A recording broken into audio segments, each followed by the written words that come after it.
প্রিয় দর্শক, আশা করি আপনার সকলে ভালো আছেন। স্ক্রিনে যে ভিডিও আপনারা দেখতে পারছেন, এখানে একটা রুম রয়েছে। এই রুমে ফ্যানুকটা মিস্টেক হয়ে গেছে, তাই আমরা ফ্যানুকটা বসিয়ে নিব। কিভাবে বসিয়ে নিব ভিডিও প্রথম থেকে শেষ পর্যন্ত আপনারা দেখতে থাকুন। আপনারা দেখতে পারছেন আমাদের হাতে যে হুকটা ছিল, এই হুকটা দিয়ে আমরা সুন্দরভাবে মার্ক করে নিয়েছি। ড্রিল মেশিন দিয়ে আমরা এখন ছিদ্র করে নিব।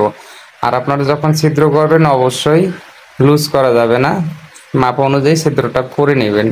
তো অলরেডি আমরা ড্রিল মেশিন দিয়ে ছিদ্রটা করে নিচ্ছি। আপনারা এইভাবে ড্রিল মেশিন দিয়ে ছিদ্র করে নেবেন। যেহেতু এখানে ফ্যানুকটা মিস্টেক হয়ে গেছে, তাই আমরা ফ্যানুকটা বসিয়ে নিব। আর যে ইলেকট্রিক পয়েন্টটা করা হয়েছে, আপনারা দেখতে পাচ্ছেন এখানে যে সিলিং রোজটা রয়েছে, তো 1 ফিটের মধ্যেই ফ্যানুকটা বসাবেন সিলিং রোজ থেকে, তাহলে অনেকটাই সুবিধা হবে।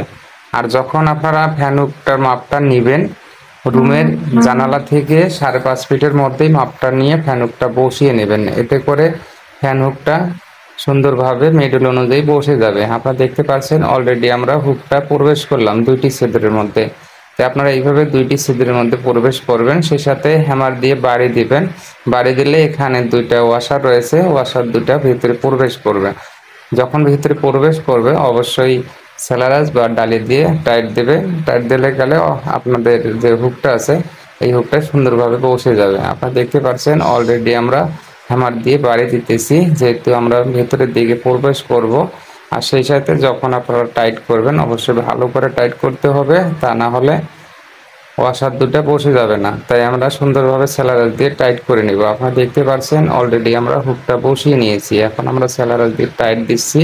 তো আপনারা এইভাবে টাইট দিয়ে নেবেন, এতে করে ফ্যান হুকটা আর কখনো খুলবে না, সুন্দরভাবে জার্মিশন হয়ে থাকবে।